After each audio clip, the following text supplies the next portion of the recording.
Well, I can see so many of us are still reeling, are still sad from our defeat last night.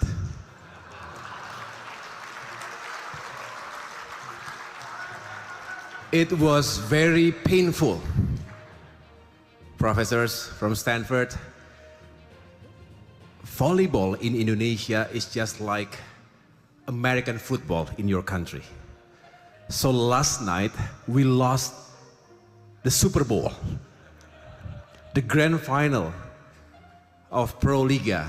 That's the highest level of championship for volleyball in Indonesia. But then again, Pak SBY always remind us that sometimes we win, but sometimes we learn. So move on and let's do better. Restart and do better and achieve that championship, that victory next year. Lavani forever. That's my best icebreaker. Although it's heartbreaking, but again, Bismillahirrahmanirrahim. Assalamualaikum warahmatullahi wabarakatuh. May peace be upon us all. The sixth President of the Republic of Indonesia, Chairman of the Yudhoyono Institute, Bapak Susilo Bambang Yudhoyono.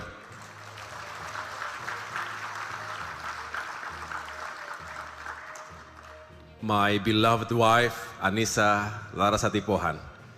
That's important to say your wife first. After your father, of course.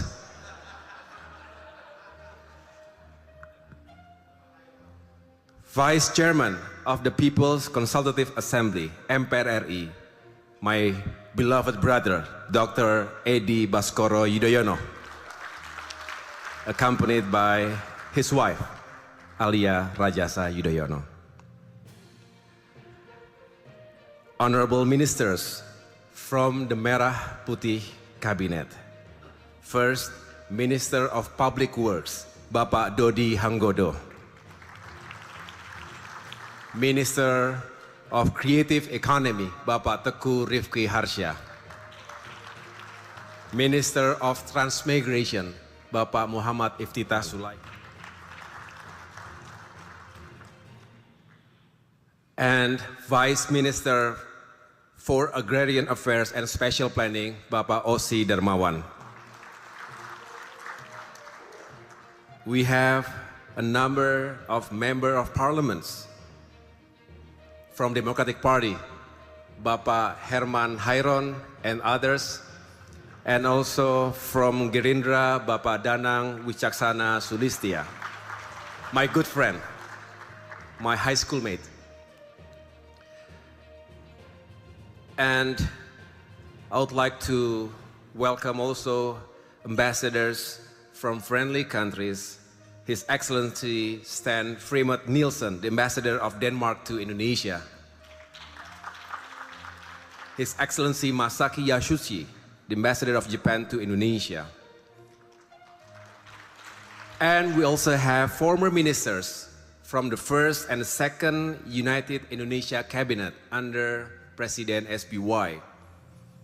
First, former Coordinating Minister for the Economy, Bapak Hairul Tanjung, beserta Ibu. Former Minister of Education and Culture, Professor Dr. Muhammad Nuh.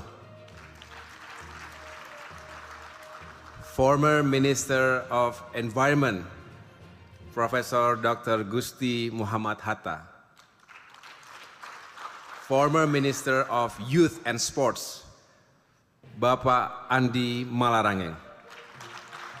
Former Minister of Cooperatives and Small Medium Enterprises, Professor Dr. Syarif Hasan. And now I would like to introduce our honorable speakers and panelists. Dr. Arun Majumdar, the Dean of the Stanford Doerr School of Sustainability, who will be our keynote speaker. And this is very special. My mentor, Bapak Gita Wirjawan, former Minister of Trade and visiting scholar, Stanford University, who will also serve as moderator. But you are now more famous as podcaster. The end game.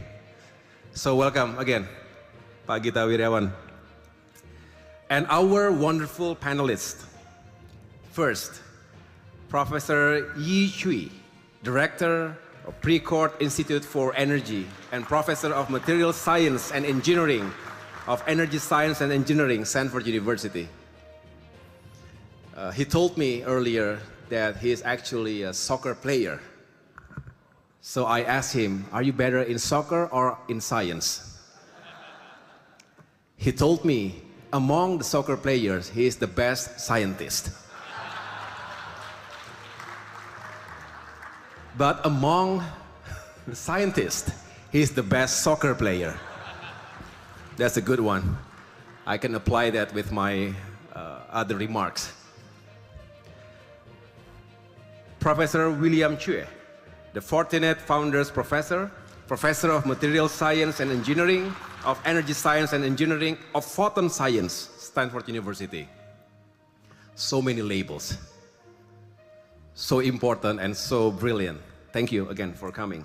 And last but not least, Professor David Cohen, Director of the Center for Human Rights and International Justice at Stanford University.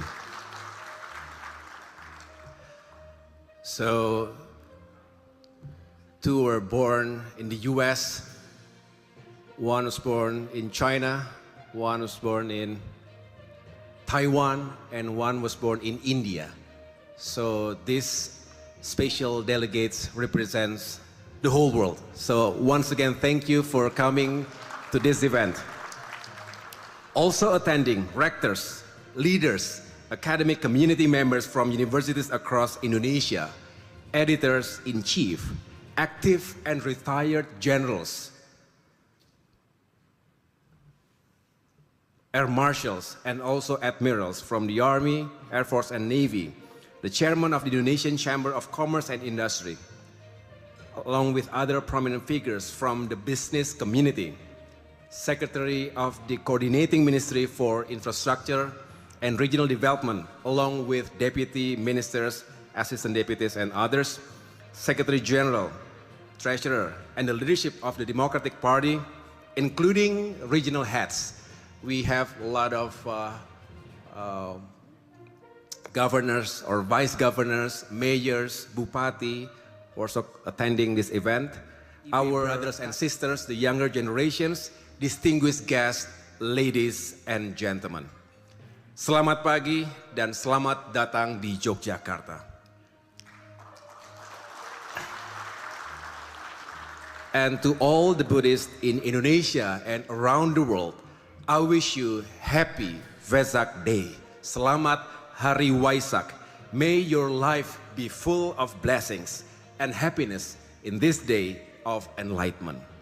Inshallah, I'll be attending a big celebration tonight in Borobudur Temple in Magelang. To all the delegates from the Stanford University, unfortunately, we heard about the technical issues with your flight this morning, which required a return to Jakarta and a change of plane.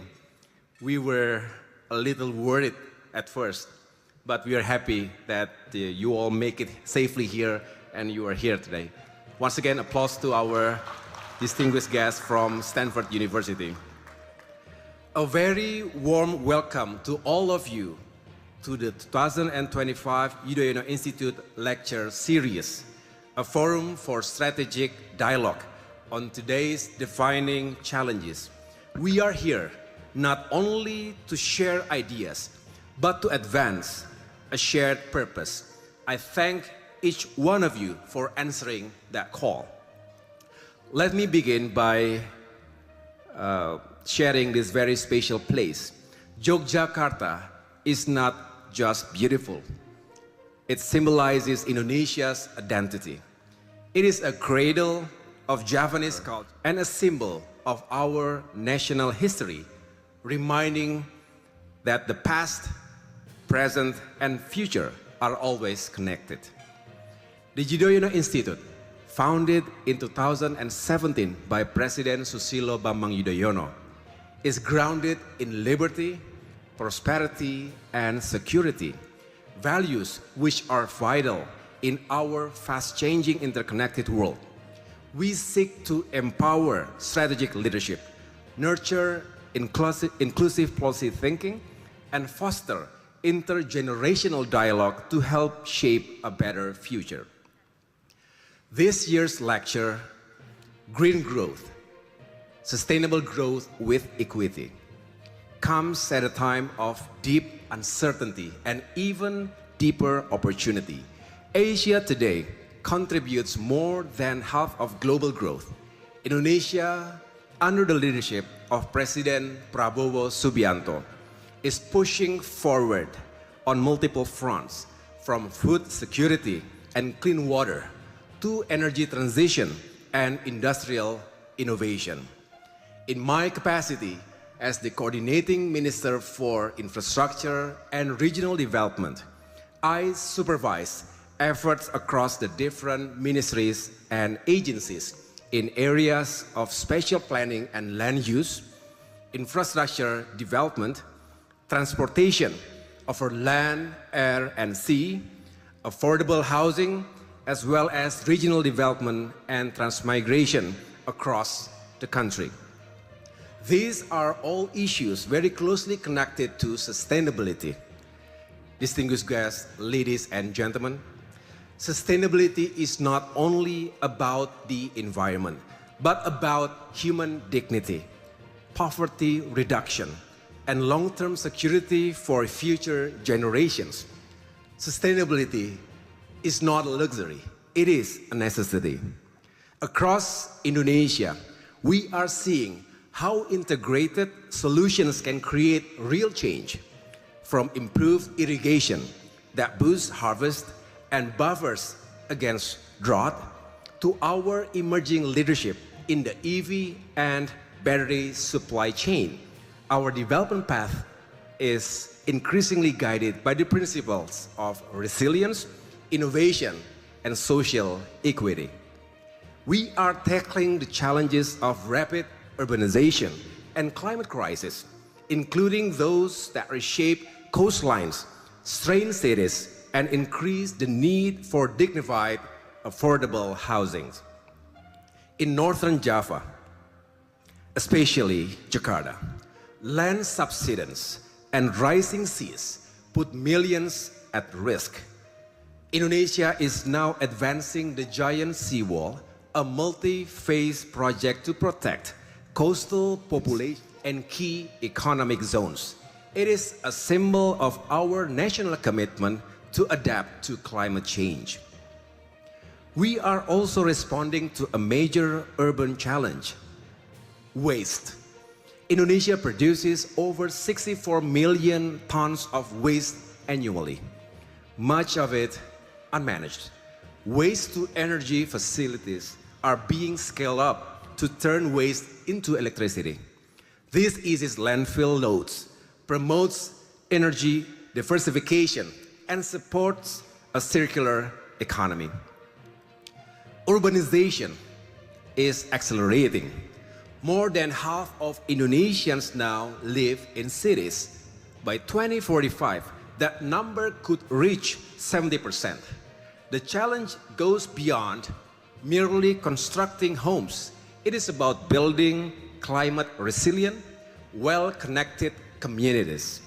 However, financing and policy barriers continue to hinder progress. If we can address this collectively, housing can become a cornerstone for fostering equity and driving green growth. distinguished guests, ladies and gentlemen, no country, no matter how large or ambitious, can walk this path alone.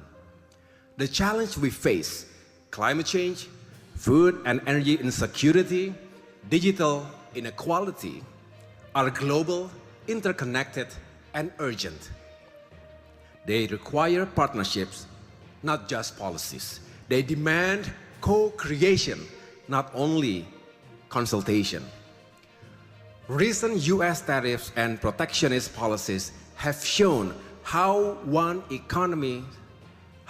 country's decisions can quickly disrupt the entire global economy, giving new urgency to the meaning of uncertainty. That is why today's discussions are so critical.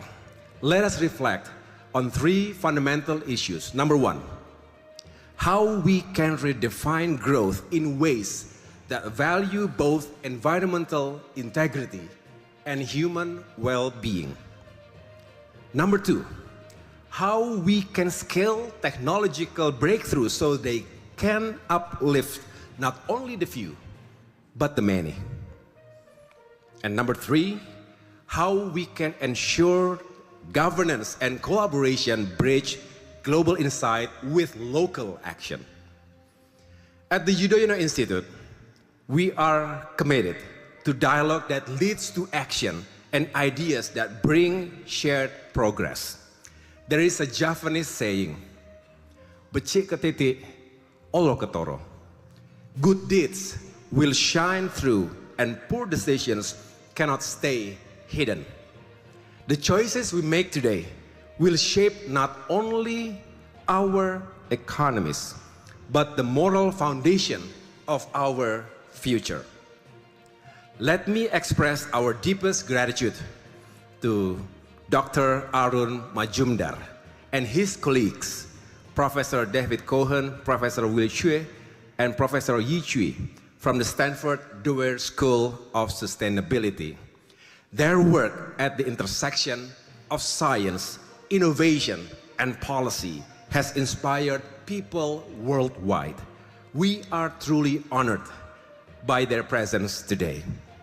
I also want to thank His Excellency Bapak Gita Wirjawan, my mentor, a former trade minister and a champion of dialogue and innovation. His efforts made this collaboration with Stanford possible and continue to strengthen Indonesia's place in global conversations on sustainability.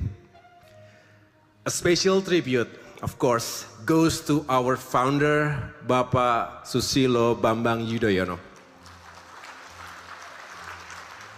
As president, he helped shape the global climate agenda. He hosted the 2007 Bali Climate Conference, the COP13, that led to Bali Roadmap and paved the way for the Paris Agreement. He imposed a moratorium on primary forest clearing and partnered with Norway to protect forest. He co-founded the Coral Triangle Initiative and championed renewable energy at home. Globally, he co-chaired the UN high-level panel that shaped the Sustainable Development Goals. Even after his presidency, he continued to lead, serving as president of the Assembly and chair of the Council of the Global Green Growth Institute, GGGI, in 2014 to 2016. His legacy remains a guiding light for our shared work. We are also honored to have a special video message from His Excellency Ban Ki-moon, current chair of the Council of the GGGI. I had the privilege of meeting him in Hainan during the World Forum for Asia in March. Though he could not join us in person, he graciously sent his remarks, which will be played after this speech. On behalf of the Yudhoyono Institute, I express our deepest gratitude for His Excellency Ban Ki-moon for his support for this event. With such distinguished guests and partners, today's discussions will surely be filled with insights and opportunities.